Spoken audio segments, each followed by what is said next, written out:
이준석 대표의 기자회견 후 폭풍이 거센 가운데 오늘 국민의힘 비대위원 인선을 마무리하고 공식 출범할 예정입니다. 네, 윤석열 대통령의 지지율이 여전히 20%를 벗어나지 못하고 있다는 여론조사 결과도 나왔는데요. 오늘의 정치권 이슈 서성교 건국대 특임교수, 유용화 한국외대 초빙교수와 함께 짚어보겠습니다. 두 분 어서 오세요. 두 분 어서 오십시오. 안녕하십니까. 안녕하십니까.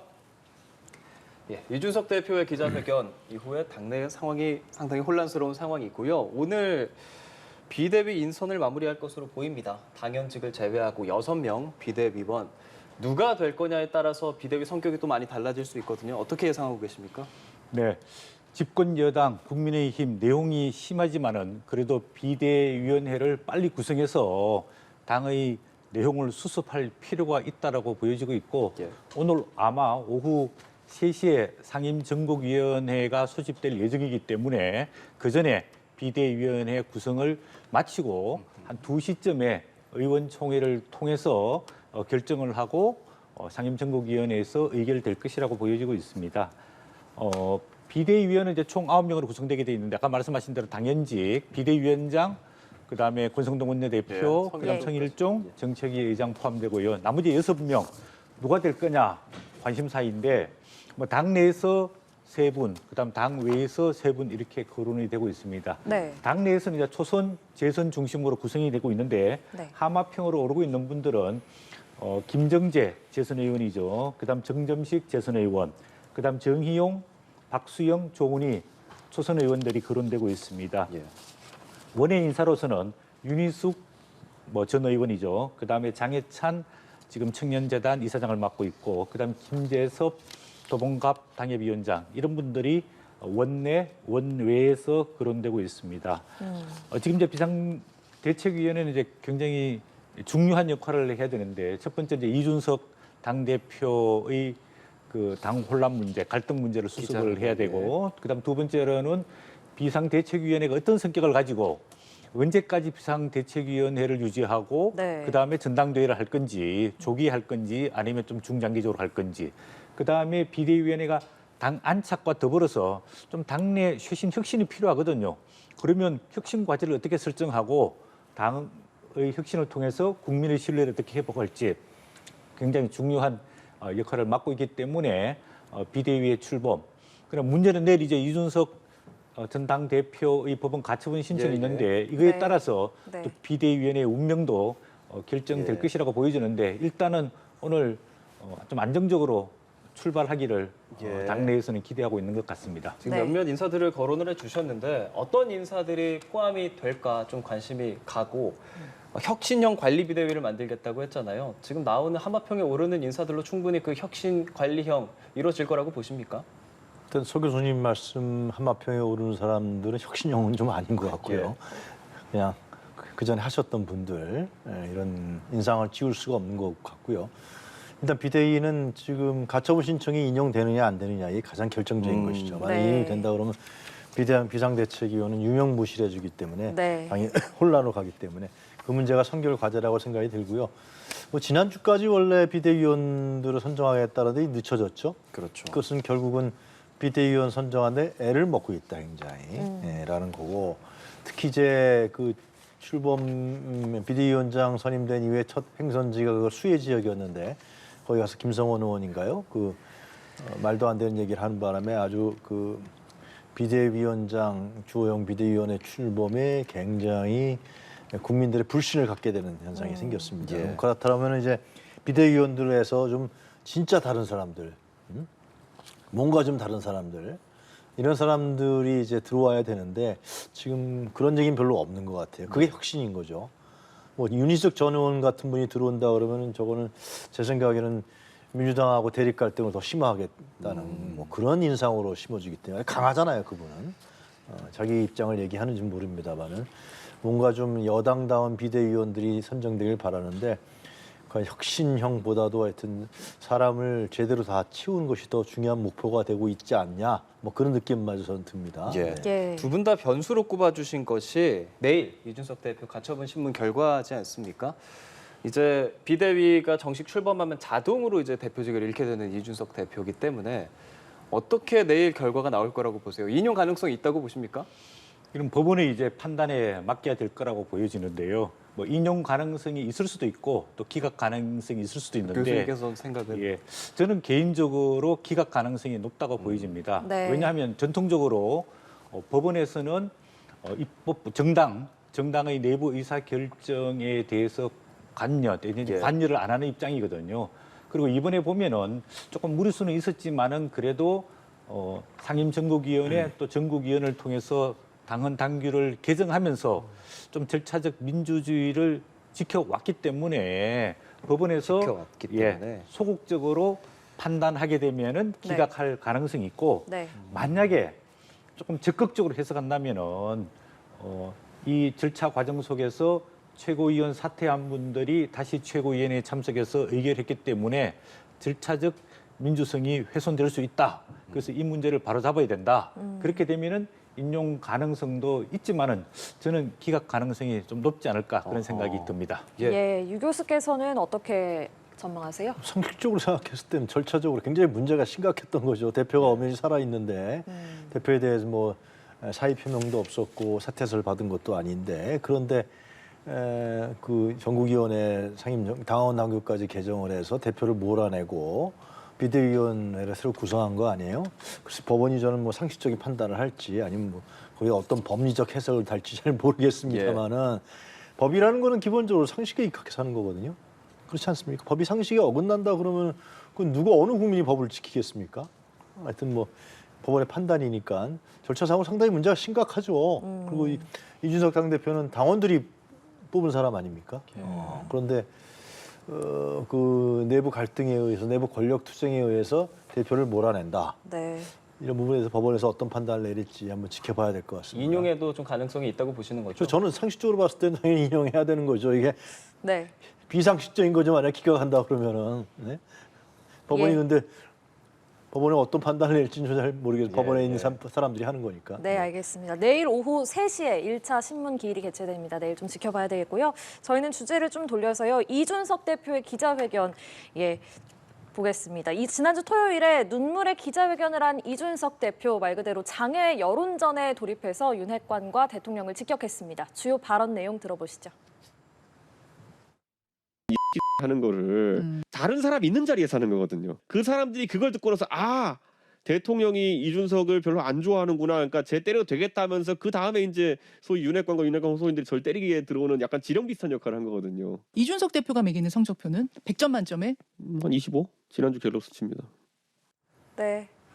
네, 이준석 대표 예고한 대로 어제 아침에는 라디오 출연했고 또 저녁에는 뉴스 출연했습니다. 이렇게 장외 여론전에 나선 배경 어떻게 보십니까? 먼저 서 교수께서 말씀 주실까요? 예, 뭐 좋게 해석하자면은 본인의 정치적인 입장을 계속해서 항변한다고 볼 수 있지만은 조금 현실적으로 보자면은 계속 언론을 통한 정치 투쟁을 하고 있는 거거든요. 또 나쁘게 말하면 이제 권력 투쟁을 하고 있다고 보이는데 아까 말씀하신 대로 어제 오전에는 라디오 출연하고 저녁에는 텔레비전에 출연해서 예. 윤석열 대통령뿐만 아니라 윤핵관을 다시 또 비판했단 말이에요. 대통령 내일 이제 100일이죠. 100일 점수를 25점으로 굉장히 낮은 점수를 매기면서 비판을 했는데 제가 보기에는 이준석 대표가 지금 바깥에서 여론전하는 그 시점 타이밍이 굉장히 중요하다고 보여지고 있어요. 왜냐하면 이준석 대표가 8월 13일 날 기자회견을 했잖아요. 네. 토요일은 언론들이 다 쉬는 날이지 않습니까? 그런 날 기자회견을 하면서 언론을 전체를 끌고 가면서 예. 소위 말하는 이제 이슈 블랙홀을 만들었단 말이에요. 그리고 어제 라디오와 텔레비전에 출연해서 또다시 본인의 이야기를 하면서 어제 대통령 8.15 경축사도 약간 희석시키는 그런 역할을 했고 내일 또 법원의 가처분 신청 그 이준석 대표가 채권자입니다. 아마 제가 보기에는 법원의 심리에 직접 참석할 것 같은데 이렇게 되면 또 메시지를 내면 내일 대통령의 취임 100일 대국민 기자회견이 또 충돌이 된단 말이에요. 네. 이런 거를 의도적으로 노렸는지 안 노렸는지는 모르겠지만은 하여간에 본인의 메시지 효과를 극대화하는 전략과 그런 방식으로 가기 때문에 네. 이런 문제를 계속해서 두고 볼 거냐. 예. 어떻게 해법을 할 거냐, 그건 예. 조금 이따 다시 한번 말씀을 드리도록 하겠습니다. 예, 서 교수께서는 타이밍에 좀 집중을 해주셨습니다. 어떻게 보셨습니까? 이미 이준석 대표는 윤석열 대통령과 그 권력에 있는 윤핵관들과의 전쟁을 선포한 거고요. 어젠가 끝까지 가겠다 그러지 않았습니까? 그러니까 뭐 아니면 도운 거죠. 그렇게 해서 확실하게 싸우겠다라는 네. 걸 근데 선언했고. 이준석 대표 본인은 결별을 선언한 거 아니라는 식으로 이야기를 했잖아요. 그러나 지금 하는 행태를 봤을 때는 그 내부 권력에 대해서 투쟁을 선언했고 자기가 그 권력을 당권을 가져오겠다라는 것을 분명히 가는 행보를 보이고 있습니다. 이건 뭐 그런 얘기는 그냥 레토릭을 한 얘기라고 생각이 들고요. 저는 그런 생각이 드는데 그러니까 이준석 대표의 요구는 지금 온라인 정당 플랫폼도 만든다는 거 예, 아닙니까? 네. 그러니까 국민의힘과 별도의 당을 만들겠다는 거죠. 온라인 정당을 청년들 중심으로 하는. 그러니까 당이 두 개가 되는 거죠. 이렇게 되면. 그러니까 인용이 되든 안 되든 간에. 그러니까 나의 정치적인 위상과 위치를 계속해서 지켜나가겠다는 것이고 그것은 총선 이후의 대선까지 가져가겠다는 것이죠. 그러나 이제 그것이 잘 되고 예를 들면 윤석열 지지율이 계속해서 떨어지고 윤핵관 핵심 인사들이 정치적으로 예를 들면 상당히 약화돼서 힘을 잃어버리면 당권에 복귀하겠죠. 예. 그렇게 기회를 보고 있는 거라고 생각이 들고요. 제 생각엔 그래요. 이준석 대표가 나를 인정해달라는 거예요. 정치적 이상으로. 이제는. 인정하게 만들겠다라는 거예요. 이거는. 인정 안 해도 나를 인정할 수밖에 없게 만들겠다. 중요한 여건 내의 변수라는 것을 내가 스스로 증명하고 지지를 받겠다라는 거예요. 과거에 이제 이명박 정부 시절에 이제 박근혜 전 대통령이 사실상 여당 내의 야당 역할을 했잖아요. 그래갖고 굉장히 파워와 영향력을 가져갔었고요. 그리고 이명박 대통령에 대한 말에 대해서 딱딱 자기 입장을 얘기하면서 네. 상당히 대중적 그 지지를 가져갔었단 말이죠. 네. 근데 그때 이명박 정부에서는 박근혜 전 대통령을 그때 인정했어요. 그럼 지금 이렇게까지 서 교수님 말씀은 이준석 대표가 여당 내 야당을 또 만들 수 있다. 뭐 이런 식으로 보고 계신다는 겁니까? 그렇죠. 예, 그렇게 하고 있잖아요. 그렇게 갈 겁니다 아마. 그래서 박근혜 전 대통령 얘기하는 얘기는 뭐냐면 그러나 이명박 정부에서는 박근혜 전 대통령을 내치거나 어디 보내려고 하거나 그런 건 안 했어요. 정치적 어떤 그 파트너로서 인정을 한 거죠. 네. 실제로 그렇게 안 했으면 국정 운영이 제대로 안 되는 거니까 이명박 정부에서. 네. 저는 윤석열 정부에서도 그렇게 되게끔 이준석이 만들려고 할 거예요 아마. 만약에 그렇게 안 하면 계속해서 얘기하면서 결국은 이런 어떤 자신의 대중적 지지라든가 정치적 영향력을 확대해 나가면서 내가 바로 윤석열 대통령과 동급이야. 그렇게 가지 않겠습니까? 그러니까 날 중심으로 모일 사람은 모여. 근데 이제 그것이 이제 총선이라든가 윤석열 대통령 지지율이 굉장히 중요하겠죠. 지지율에 따라서 과연 이제 유승민 전 의원까지 지금 연대하겠다는 거 아닙니까? 그렇게 해서 중심을 잡아나가면서 당내 당을 새로 만들겠다. 그러면서 하나의 중요한 국정 운영에 있어서 다른 축, 정치적 영향을 가져가는 축을 할 테니까 인정해라. 그리고 인정 안 한다 그러면 인정하게 만들겠다. 뭐 그런 행보가 저는 아닌가 싶습니다. 네, 알겠습니다. 이렇게 유 교수의 해석 들어봤고요. 윤 대통령과의 결별은 아니다. 이렇게 또 입장을 밝혔는데 서 교수께서는 이 입장 어떻게 보셨습니까? 네, 저는 뭐 아직 완전한 결별은 아니지만은 결별의 수순으로 가고 있는 것 아니냐 이런 생각이 듭니다. 우리가 쉽게 말해서 이제 루비콘강을 건넜다 이런 이야기 하는데 아직 건넌 건 아니고 건너고 있는 과정이다. 저는 그래 생각을 합니다. 윤석열 대통령과 화해의 가능성을 전혀 배제할 수 없진 않지만 가능성이 조금 적지 않을까 이런 생각이 듭니다. 예. 특히 윤석열 대통령과 결별하기에는 윤석열 전 당대표가 굉장히 부담스럽거든요. 왜냐하면 윤석열 정부 임기 초기고 또 많은 국민들이 지금은 지지율이 떠났지만 네. 대통령이 성공하기를 바라는 기대감을 떨치고 나가기는 이준석 전 당대표가 굉장히 부담스럽다. 저는 그렇게 생각을 하고 있고 그렇기 때문에 입장이 양다리를 걸치는 것 아니냐 이런 생각이 듭니다. 뭐 예를 들자면 기자회견 때 대통령을 만날 의향이 없다. 네. 대통령의 지도력 위기다. 그리고 뭐 대통령 취임 100일 성적이 25점밖에 되지 않는다. 네. 뭐 그렇게 하면서도 네. 어제 출연해서는 결별 선언할 것 같으면 이렇게는 안 한다. 그리고 대통령과 저 사이에 오해의 상당 부분이 있다. 중간에서 이간질하는 사람들 때문에 이렇게 관계가 악화됐다. 조금 바꾼 거죠, 유하게. 예, 그래서 보시기에. 입장을 조금 대통령을 비판하고 공격하면서도 네. 또 직접적인 공격은 삼가하고 있단 말이에요. 그렇게 하면서 이제 세 가지 조건을 내세웠습니다. 대통령이 성공하기를 바라는데 첫 번째는 윤핵관 문제를 정리를 해라. 다음 두 번째로는 소위 말하는 인적 쇄신을 해라. 다음 세 번째로는 대통령 선거 과정에서 제시한 공약들을 이행해라. 실천해라. 예. 그러면 본인이 뭐 예를 들어서 수용할 수 있다. 이런 전제 조건 비슷하게 이야기를 했단 말이에요. 그런 측면에 봤을 때 저는 다리를 완전히 건넜다고 보기는 어렵지만은 건너고 있는데 이럴 때 윤석열 대통령이 어떤 자세와 태도를 입장을 취하느냐 이게 굉장히 중요하다고 생각이 듭니다. 뭐 말씀대로 화해를 한다면 윤석열 대통령이 손을 내밀어야 할 거고 과연 내밀 것이냐. 왜냐하면 지금 기자회견 이후에도 별다른 입장을 내놓지 않고 있지 않습니까? 그럴 가능성 좀 있을까요? 글쎄, 윤석열 대통령이 정치력이 있다 그러면 당연히 이준석 대표를 만났어야 되는 거고 만나야 되는 거죠. 왜? 자기의 호불호 그 사람을 이준석이라는 인물을 좋아하고 싫어하고 또 이준석 대표 얘기하면 뭐 쌍소리까지 했다는 거 아니에요? 예. 그 내부에서 윤핵관들이랑 이제 그런 걸 떠나서 자신은 대통령 아닙니까? 대통령이면은 국정 운영을 안정되게 끌고 나가야 되지 않습니까? 그러면은 집권 여당이 안정적으로 받쳐줘야 되는 거죠. 저렇게 두 개의 당, 하나의 청년들을 중심하는 온라인 정당과 또 이 오프라인의 국민의힘 정당과 두 개의 정당이 이어지면서 계속 충돌하고 갈등하고 이준석 대표는 오죽도 언론에 나가는 거 노출하는 걸 얼마나 좋아하는 사람입니까? 네. 계속 얘기하고 그렇게 되면은 사실상 이게 안정된 국정 운영할 수가 없어요. 그러면 당연히 대통령은 당신 왜 그러느냐 이유가 뭐냐 원하는 게 뭐냐 들어보고 내가 이런 조치를 취하겠다. 그리고 이렇게 하자. 그거 해야 되는 거 아닙니까? 그럼 왜 침묵하고 있다고 보세요? 배경을? 제 생각에는 좀 윤 대통령을 제가 비판한다 그러면은 예. 자신의 대통령 역할이라는 것이 정말 국민을 위하고 국정을 운영을 안정적으로 한다라는 생각을 갖는다 그러면 전 이준석 대표 문제 해결했을 거라고 봅니다. 그렇게 가야 되는 거죠. 개인적인 호불호를 떠나에 머물러 있으면은 그건 아니죠. 대통령이라는 것은 행정 수반이고요. 그리고 국정의 수반 아니겠습니까? 그런 생각을 간다 그러면 이게 마음이 넓어지는 거 아니겠어요? 다 품게 되는 거죠.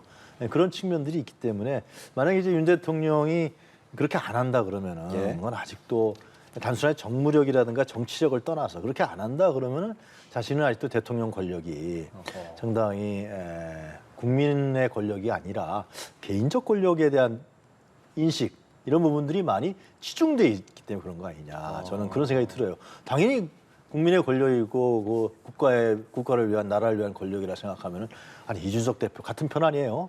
실질적으로 같은 편이잖아요. 선거운동도 같이 했고 그러면 불러서 무슨 문제가 있는지 감정 얘기도 들어보고 너의 정치적 행보는 무엇이냐 향후에 그래 내가 대통령이 있는 동안에 내가 도와줄게.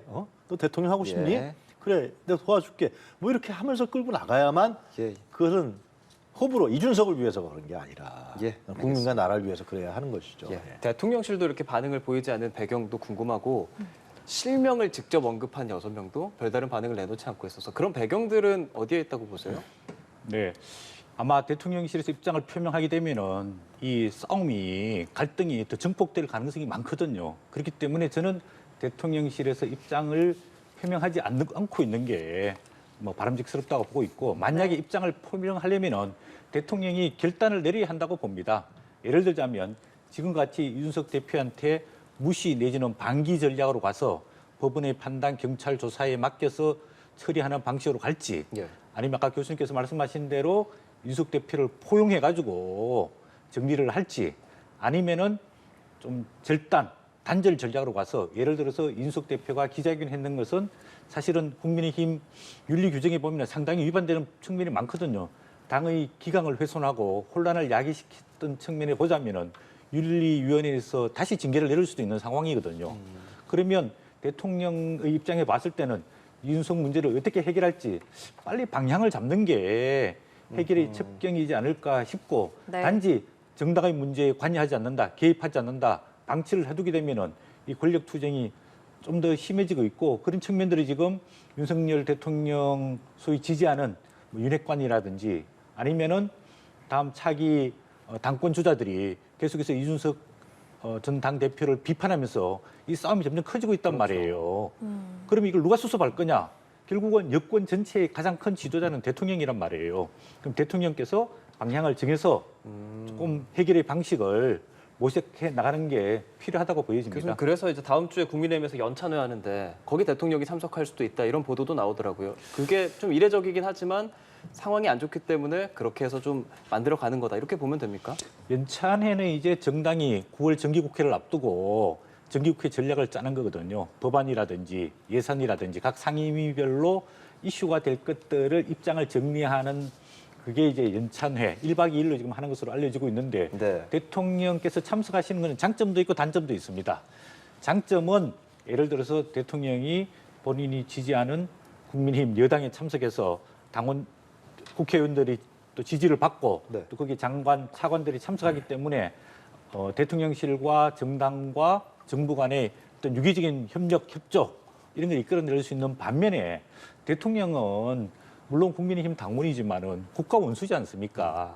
그렇기 때문에 한 정당의 이런 연찬회에 참석하게 되는 자체가 어떤 정당 편향성 또는 형평성을 객관성을 잃기 때문에 야당으로부터의 비판, 국민으로부터 따가운 눈총을 받을 수 있거든요. 네. 그래서 단순히 참석하기보다는 왜 참석하는지, 참석해서 뭘 어떻게 당 혼란과 내분을 수습하겠다는지 정확한 입장을 가지고 참석하는 게 필요하지 않나 그런 생각이 듭니다. 네. 그 이준석 연찬에 예. 참석한다는 건 제가 보기엔 굉장히 부정적인 결과가 나올 거예요. 정당의 리더다 나는. 그러므로 인해서 예를 들면 국민의힘을 지지하지 않는 국민들, 응? 혹은 이제 민주당의 우호적인 국민들 이런 사람들을 또 어떤 우리 국민의 대통령이 아니라 그냥 국민의힘, 우리 국민의힘 또 인기도 없지 않습니까? 예? 국민의힘의 정당 리더이구나 이런 인식을 강하게 심어줄 수 있기 때문에 제가 봤을 때는 주변 참모들이 그걸 좀 말려야 돼요. 네. 네. 그렇지 않고 그냥 예를 들면 대통령실이 초대해서 거기 관계자들하고 식사도 하면서 얘기할 수 있는 방법이 얼마든지 있잖아요. 예. 네, 저는 상당히 좋지 않은 행보라고 봅니다. 예, 알겠습니다. 대통령 지지율 보겠습니다. KBS와 MBC의 여론조사에서 긍정평가가 각각 28%, 28.6% 이렇게 나왔습니다. 하루 전에 이준석 대표의 기자회견이 없었던 상황에서 나온 리얼미터 여론조사에서는 30.4%가 나왔는데 소폭입니다만 다시 떨어진 거거든요. 이거 기자회견 영향이 있다고 봐야 될까요? 그러니까 제가 봤을 때는 이제 25%보다는 좀 올라갔잖아요. 예. 갤럽 조사보다. 그것은 이제 보수층들이 굉장히 위기를 느끼는 거죠. 야, 이러다가 이 대통령 물러나는 거 아니야? 탄핵당하는 거 아니야? 그러니까 여론조사 좀 응해주는 거예요. 제가 봤을 때. 대통령에 대한 본인의 생각과 상관없이 예. 보수 그러니까 측이 왜냐하면 지금 결집했다. 윤석열 대통령이 변한 건 없잖아요. 하나도. 인사 문제도 지금 쇄신하라 그러는데 전혀 얘기도 없죠. 뭐 국민에 대한 사과도 없죠. 어떤 획기적인 쇄신책이라든가 개혁책이라든가 이런 문제도 나타나고 있지 않은데 25에서 뭐 2, 3%입니다만은 올라갔다는 것은 저는 보수층들이 야 이거 어떻게 할 것이냐 우리가 휴가 다녀와서 뭐 도어 스태핑이 조금 형식이 바뀌기도 했고 또 국민들께 죄송하다 이렇게 또 폭우 피해 관련해서 사과도 하지 않았습니까? 이 부분은 그럼 영향이 없다고 보셨습니까? 정식으로 사과한 게 아니라 이렇게 얘기한 거고 실제로 그 도시홍수, 폭우성 집중호우 문제 문제를 더 적나라하게 드러냈죠. 홍보 포스터 문제라든가 이후의 대책이라든가 반지하 주택이라든가 더 문제점을 드러냈을 뿐이지 실제로 윤석열 대통령이 국정 운영에 대한 어떤 중요한 대안 대통령으로서 그런 부분들을 보여주는 건 제가 보기엔 없다. 그것은 결국은 이렇게 지지율이 조금이라도 올라간 거는 결국은 보수층들이 뭔가 좀 걱정하고 네. 그래도 좀 마지막으로 좀 기대를 걸자라는 건데 만약 이때 만약에 윤 대통령이 진짜 치고 나가지 않는다 그러면 보수층들은 아유 안 되겠구나. 그러한 어떤 그 불신이 더 가중되지 않을까. 굉장한 위기다 실제로. 연찬에 참석하고 그럴 상황이 아니다. 제가 봤을 때는 그런 생각이 듭니다. 예, 다시 한번 연찬에 말씀해 주셨고 25%에서 30% 갔다가 다시 28% 이거 어떻게 보셨습니까? 네, 지난주 그 리얼미터는 이제 8일부터 12일까지 즉 이준석 그 당대표 기자회견 전까지 조사를 했는데 그 전주에 비해서는 약 한 1.1%포인트가 올랐습니다. 그래서 30%를 회복했는데 통계학적으로 봤을 때는 큰 의미는 없는데 정치적으로는 큰 의미가 있다고 보여집니다. 일단은 윤석열 대통령의 국정 운영 최저점이 어디까지 떨어질 거냐 네. 그런 측면에 봤을 때 한 20% 한 중반대로 이제 하락세를 멈추게 됐다 이런 생각이 들고 그러면 이제 앞으로 어떻게 이제 상승을 이어갈 거냐 이제 이런 문제인데 아까 말씀하신 대로 이제 KBS, MBC 여론조사를 보면은 예. 이 낮은 지지율에 대한 책임이 누가 있느냐? 윤 대통령이 46%란 말이에요. 그다음에 핵심 측근들이 한 20%란 말이에요. 그러면 결국은 윤석열 대통령이 어떻게 입장을 태도를 바꾸느냐? 네. 그다음에 핵심 측근들 어떻게 정리하느냐? 네. 이게 국민들 기대해 봤을 때 제대로 잘 하면은 지지도가 좀 더 올라갈 거라고 보여지고 있고 만약에 이런 부분에 대해 가지고 정리를 못 하면은 지지도 상승이 추가적으로 어려운 것 아니냐 이런 생각이 들고 또 그 MBC 조사에서 보면 국민의힘 내분 책임에 누가 있느냐 결국 이제 윤핵관 35.5%란 말이에요. 네. 그럼 이 윤핵관이 2선, 3선으로 어떻게 물러나게 되느냐 안 물러나게 되느냐 이 부분도 대통령 국정 운영 지지도 추가 상승에 상당히 중요하다고 보여지는데 네. 지금 이제 제가 봤을 때는 그동안에 6월 1일 날 최고점이 한 53%까지 올라갔다가 계속해서 두 달 동안 떨어졌다가 24%를 찍고 27, 8, 30% 언저리까지 상승 예, 회복을 예. 하고 예, 예. 있는데 앞으로 예. 한 35%까지 예, 좀 추가로 교수님 올라갈 알겠습니다. 필요가 있다고 잠시만요. 보여집니다. 자, 민주당 상황 살펴볼 텐데요. 어제 강훈식 의원이 후보직을 사퇴했습니다. 그래서 이제 이재명 후보와 박용진 후보의 2파전이 됐는데요. 이게 어대명의 확산이 될지 아니면 좀 표가 박용진 후보 쪽으로 갈지 어떻게 전망하십니까? 권리당원에서도 70% 이상, 74%의 지지율을 계속해서 누적 지지율이 이재명 후보가 받고 있지 않았습니까? 그런데 그것을 이제 일각에서는 뭐 강성당원들이 하는 거 아니냐, 뭐 그러한 이제 견제 심리들이 있었던 걸로 알고 있는데 그런데 국민 여론조사가 어제 나왔을 때 79%, 거의 80% 국민 여론조사 결과를 봤을 때는 그건 사실이 아니다라는 걸 증명한 거 아닌가 싶습니다. 그러니까 이재명이 되면은 사당화가 된다. 뭐 그런 이제 내부의 얘기도 있었고, 뭐 네. 사법 리스크가 크다. 네. 이재명이 당 대표 되면은 민주당 다 말아먹는다.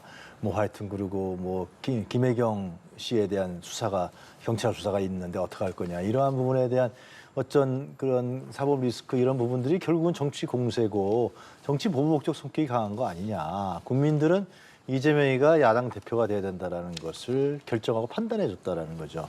이것을 예를 들면 어대명이다 확대명이다 어차피 이재명이 되는 전당대회다 이렇게까지 저는 폄훼하고 그것을 이제 약화시키는 것은 실제로 많은 국민들이 또 대중들이 야당 지지자들이 왜 이재명을 이렇게 압도적으로 지지하는 거에 대한 이유와 본질을 놓칠 우려가 크다. 라는 생각이 듭니다. 그 점에 대해서 예를 들면 민주당의 관계자들이라든가 박용진 후보라든가 이런 사람들을 정확히 알아야 되지 않느냐라는 생각이 들어요. 그래야만 대중의 움직임이 이렇고 왜 이재명을 선호하는지를 알아야만 결국 대중 정치를 할 수 있지 않을까 생각합니다. 네. 민주당 상황 일단 이 부분도 좀 여쭤보고 싶은데 당원 80조 개정 문제 있지 않습니까? 이 내용은 오늘 전준위에서 전체 회의 열고 아예 논의에 들어간다고 해서 어떻게 생각하세요?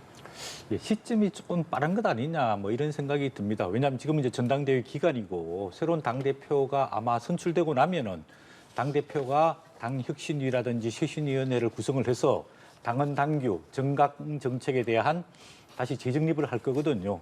그런데 뭔가 이 타이밍에 왜 일찍 시작하느냐? 결국은 이재명 당 대표를 기정사실하고 당 대표를 보호하기 위한 것 아니냐 이런 생각이 들거든요. 그 민주당 당헌 80조 1항에 보면은 뇌물 불법 정치자금 수수로 그 부정부패 위반 혐의로 기소가 되면은 당직자 직무 정지할 수 있다 이렇게 돼 있는데 네. 이거를 기소가 아니고 1심에서 유죄를 받을 경우에 정지한다 이렇게 강행 규정으로 바꾸려고 그러는데 네네. 이 특정한 일을 위한 당헌 개정이 아닌가 이런 생각이 듭니다. 아마 민주당 전당대회 날 이거를 발표하기 위해 가지고 그동안에 뭐 의결하고 결정을 할 것으로 보여지는데 조금 시점이 좋지 않고 그 목적이 순수하지 않다 이런 생각이 듭니다. 아까 교수님 말씀하셨지만 아마 그 강훈식 후보가 사퇴했기 때문에 네. 이재명 후보가 이제는 70%대가 아닌 80%대 이상의 네. 지지를 받아가지고 당대표가 되면은 이제 민주당은 어차피 이재명 당으로 탈바꿈을 하게 되거든요. 그러면 과연 이재명 이제 후보에 거론되고 있는 사법 리스크를 어떻게 극복할 거냐. 그다음 수권 정당으로 가기 위해서 앞으로 어떻게 민주당을 재편해 가지고 정당 정책, 당헌 당규를 개정할 거냐. 이런 과제가 남아 있는 거거든요. 그럴 때 아까 말씀하신 당헌이라든지 또 뭐 지금 정책, 정강 이런 것도 개정하자 이야기가 나오는데 그때 가서 일거에 한꺼번에 좀 재정립하는 게 저는 필요하다고 보여집니다. 예, 알겠습니다. 정치권 소식 지금까지 서성교 건국대 특임교수, 유용화 한국외대 초빙교수와 함께 짚어봤습니다. 고맙습니다. 고맙습니다.